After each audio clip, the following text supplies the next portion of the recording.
خالی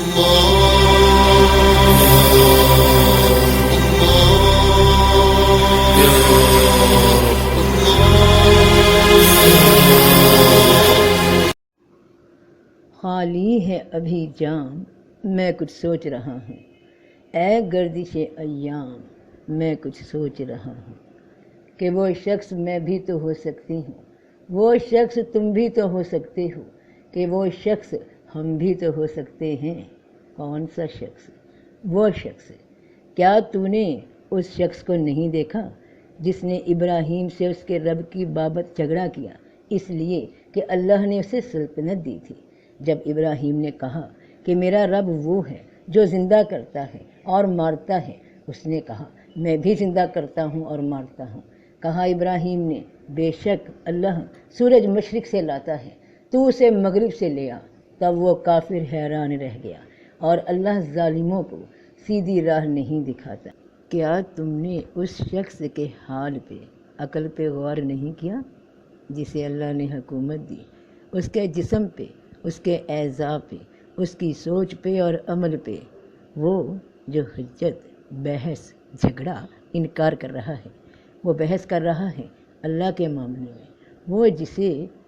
اللہ نے ایک بوند سے پیدا کیا، پھر وہ یکا یک کھلم کھلا جھگڑنے لگا حضرت ابراہیم علیہ السلام سے، اس بات پر کہ جب حضرت ابراہیم علیہ السلام نے اس سے کہا کہ میرا رب وہ ہے جو زندگی دیتا ہے اور موت دیتا ہے، جو مالک کل ہے،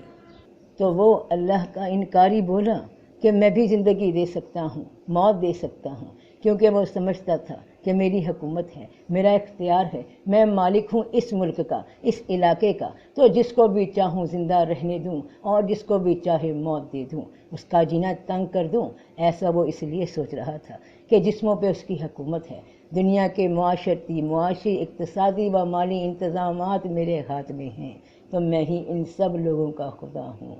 تو حضرت ابراہیم علیہ السلام نے اسے جواب دیا کہ اچھا ٹھیک ہے، تمہیں اللہ نے اختیار دیا ہے زمین کی خلافت کا، تم زمین میں رہتے ہوئے زمین کی ہی حد تک کچھ رد و بدل کر سکتے ہو، اپنے جسم میں رہتے ہوئے ہی دوسرے جسموں کو کوئی نقصان یا فائدہ پہنچا سکتے ہو، اور تم اس اختیار پہ ہی خود کو خدا سمجھ بیٹھے۔ ارے نادان، خدا کی خدائی تو بڑی وسیع ہے، اس کی کائنات تو بڑی عظیم ہے۔ اگر تم خدائی کا دعویٰ کرتے ہو تو پھر جسم سے باہر، زمین سے باہر اللہ کے کسی قانون میں بدلاؤ لا کر دکھاؤ، سورج کو مغرب سے لا کر دکھاؤ، نظام شمسی میں تبدیلیاں لا کر دکھاؤ۔ تمہیں تو یہ بھی اختیار نہیں کہ اپنی موت کو روک سکو۔ تم حقیقت میں اختیار والے تب ہوتے جب تم اپنی مرضی سے جتنا چاہتے جی سکتے، تم اپنی موت کو روک سکتے۔ حضرت ابراہیم علیہ السلام کا یہ جواب سن کر اس شخص کی عقل دنگ رہ گئی، سمجھ تو اسے آ ہی گئی کہ یہ انسان، یہ میں جو خود کو خدا سمجھے بیٹھا ہے، اس کا اختیار تو اس زمین پر، اس جسم پر بھی وقتی طور پہ کسی اور کی جانب سے دیا گیا ہے۔ جسم سے باہر تم نکل ہی نہیں سکتے، اور نہ ہی دماغ سے باہر کچھ سوچ سکتے ہو کہ اے جنوں اور انسانوں کے گروہ، اگر تم آسمانوں اور زمین کی حدود سے باہر نکل سکتے ہو تو نکل جاؤ، تم بغیر زور کے نہ نکل سکو گے، اور وہ زور تو بس اللہ کے پاس ہے، وہ جس کو جتنا دینا چاہے سب اس کا اختیار ہے، اس کے اختیار کو، اس کے ہاتھ کو، اس کے فضل کو کوئی نہیں روک سکتا۔ اس کی تو یہ شان ہے کہ جب وہ کسی چیز کا ارادہ کرتا ہے تو اتنا ہی فرما دیتا ہے کہ ہو جا، سو وہ ہو جاتی ہے۔ تو کیا تم ایسا کر سکتے ہو کہ جو چاہو ہو جائے؟ تم تو اے انسان اس قابل بھی نہیں کہ اگر کوئی تکلیف تمہیں آ دبوچے تو اسے روک سکو۔ تمہیں تو اگر صرف دست ہیضہ لگ جائے تو تمہاری بہادری، جرت، انا، غرور سب بیت الخلاء میں بہہ جاتا ہے، اپنی پڑ جاتی ہے۔ کیا اختیار لے کر گھوم رہے ہو؟ کیا شے ہے تمہارے ہاتھ میں سوائے اس کے کہ تم اپنے ہی جیسے کسی دوسرے انسان کو کوئی نفع یا نقصان پہنچا سکتے ہو؟ بس کیا پرندوں کو نہیں دیکھتے کہ آسمان کی فضا میں تھمے ہوئے ہیں؟ انہیں اللہ کے سوا کون تھامے ہوئے ہے؟ کیا تم انتظام کرتے ہو ان کا؟ اور زمین پر کوئی جاندار ایسا نہیں، 2 پیروں یا 4 پیروں یا پیٹ کے بل رینگنے والے جانور یا پانی میں تیرنے والی زندگیاں یا ہوا میں پرواز کرتے پرندے جن کی روزی اللہ کے ذمے نہ ہو، تو کیا تم انتظام کرتے ہو ان کا، ان کے کھانے پینے، رہنے یا زندگی موت کو مقرر کرنے کا؟ تم تو اپنا ہی انتظام کر لو تو بڑی بات ہے۔ تمہیں تو اے انسان صرف اختیار دیا گیا زمین کی حد تک، اپنے جسم کی حد تک، اور اپنے جیسے دوسرے جسم، دوسری زمینیں اس حد تک، اور اس کے لیے بھی اللہ نے قانون دیے کہ حقوق العباد ادا کرنا، والدین کی عزت کرنا، بچوں سے شفقت کرنا، وراثت میں ایمانداری سے حصہ دینا، کوئی ہیر پھیر نہ کرنا، جھوٹ نہ بولنا، دھوکے نہ دینا، وعدہ خلافی نہ کرنا، دوسروں کو دکھ نہ دینا۔ ذرا غور کرنا، یہ سب کام سارے کے سارے انسان سے انسان کی حد تک ہی ہیں۔ کوئی پہاڑ تم نے اپنی جگہ سے نہیں ہلانا، کوئی آسمانی نظام میں تبدیلی نہیں کرنی، بس زمین کا ہی اختیار ہے جس میں رہتے ہوئے تمہیں اچھا سلوک رکھنا ہے ایک دوسرے کے ساتھ، اور اختیار دیا گیا ہے کہ تم اللہ کے دیے ان اصولوں پر چلو یا نہ چلو، تمہاری مرضی پہ بات چھوڑ دی، کیونکہ تمہاری آزمائش لی جا رہی ہے کہ وہ لوگ جو کسی مومن کے حق میں نہ رشتہ داری کا خیال کرتے ہیں اور نہ عہد کا، اور یہی لوگ حد سے گزرنے والے ہیں۔ مومن اور مسلمانوں کے حقوق کے بارے میں رسول پاک صلی اللہ علیہ وآلہ وسلم نے فرمایا ہے،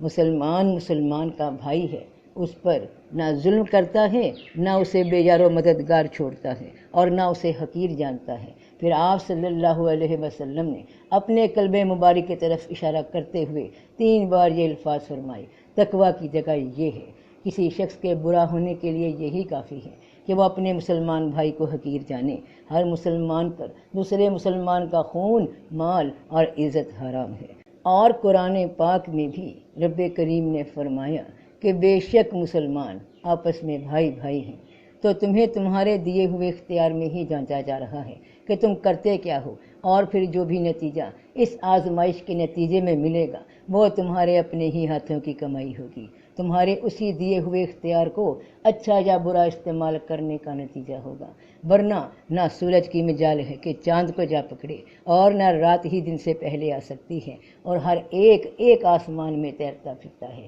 کہ اللہ نے تمہارے سوا کسی اور مخلوق کو یہ اختیار دیا ہی نہیں کہ وہ اپنی مرضی کر سکیں، ورنہ سورج، چاند، رات، دن یہ سب بھی تمہاری طرح ٹکراتے پھرتے، جھگڑے کرتے، اور نظام زندگی برباد ہوتا جیسے تمہارا ہو رہا ہے، کیونکہ تم اپنے اختیار کی حد سے نکل جاتے ہو، خود کی حقیقت کو بھول جاتے ہو کہ خدا کے بندے ہو۔ خدا نہیں، اس کا اختیار ہے تم پر، وہ تمہیں واپس اپنے پاس بلانے والا ہے، اس کے سامنے جواب دینا پڑے گا اپنے اعمال کا، اپنے اختیار کا، کہ وہی مالک کل ہے، وہ جو چاہتا ہے کرتا ہے۔ تو اے انسان، کیا تم جو چاہتے ہو کر سکتے ہو؟ اللہ تو جب چاہے زمین بدل دے، آسمان بدل دے، تو کیا تم بدل سکتے ہو؟ تو اللہ ہی نے، اس نے ہی تمہیں زمین میں اختیار دیا ہے، اور بعض کے بعض پر درجے بلند کر دیے ہیں تاکہ تمہیں آزمائے اس میں جو اس نے تمہیں دیا ہے۔ اللہ کسی کو تکلیف نہیں دیتا مگر اسی قدر جو اسے عطا کر رکھا ہے، یعنی اللہ کریم کسی بھی انسان کی کوئی ایسی آزمائش نہیں لیتا جو اس کے بس میں نہ ہو۔ اللہ یہ نہیں کہتا تم سے کہ تم اڑتے کیوں نہیں، جب اس نے ہمیں پر ہی نہیں دیے تو وہ انسان پر ایسی کوئی آزمائش نہیں ڈالتا جسے انسان جھیلنے کے قابل نہ ہو، اور جو انسان آزمائش جھیل جاتا ہے اللہ اس کے درجے بلند کر دیتا ہے۔ اللہ تم پر آسانی چاہتا ہے اور تم پر تنگی نہیں چاہتا، اور تاکہ تم گنتی پوری کر لو، اور تاکہ تم اللہ کی بڑائی بیان کرو اس پر کہ اس نے تمہیں ہدایت دی، اور تاکہ تم شکر کرو۔ یہ گنتی کے چند دن پورے کر لو اپنی اس دنیا کی زندگی کے، اور آزمائش میں پاس ہو جاؤ تاکہ آنے والی اصل حقیقی زندگی میں اس کی خیر کو پا سکو۔ اس دنیا میں تم ٹریننگ اور کامیابی کا کورس کرنے آئے ہو، تم آخرت کی کامیابی کا سرٹیفکیٹ لینے آئے ہو۔ اپنا دھیان نااہل نالائق طالب علموں کی طرح کتابوں سے ہٹا کر ادھر ادھر کے بیہودہ مشاغل میں مت لگانا، ورنہ لازمی فیل ہو جاؤ گے۔ ارے اتنی کوشش تو کر لو کہ پاسنگ مارکس آ سکیں۔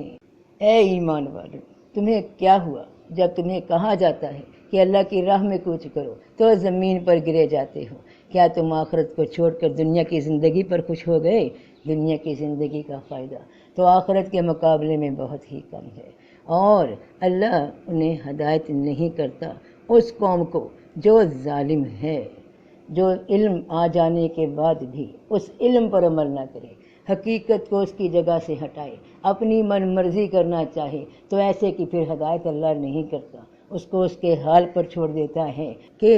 انہیں چھوڑ دو، کھا لیں اور فائدہ اٹھا لیں، اور انہیں آرزو بھلائی رکھے سو آئندہ معلوم کر لیں گے۔ اور ہم نے جتنی بستیاں ہلاک کی ہیں ان سب کے لیے ایک مقرر وقت لکھا ہوا تھا کہ اس مقرر وقت کے اندر اگر یہ لوٹ آئیں تو اس کی نجات ہو سکتی ہے، اور اگر اس حد کو پار کر گیا تو آئندہ معلوم کر لے گا، جو اس کے ساتھ ہوگا دیکھ لے گا۔ مقرر وقت جو انسان کی دنیا کی زندگی کی موت کا وقت ہے، اس سے پہلے اگر انسان اپنے رب کی طرف رجوع کر لے، اپنی غلطیوں کوتاہیوں اور گناہوں پر نادم ہو کر اپنے رب سے توبہ کر لے کہ دوبارہ ایسے عمل نہیں کروں گا یا کروں گی کا عہد اپنے رب کے ساتھ کر لے کہ اے نبی صلی اللہ علیہ وآلہ وسلم، میرے بندوں سے کہہ دیجئے جنہوں نے اپنی جانوں پر ظلم کیا ہے، اللہ کی رحمت سے مایوس نہ ہو، بے شک اللہ سب گناہ بخش دے گا، بے شک وہ بخشنے والا رحم والا ہے، اور اپنے رب کی طرف رجوع کرو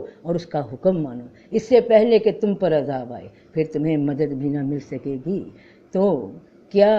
اللہ سب حاکموں سے بڑا حاکم نہیں ہے؟ بے شک ہے، بے شک ہے، بے شک ہے۔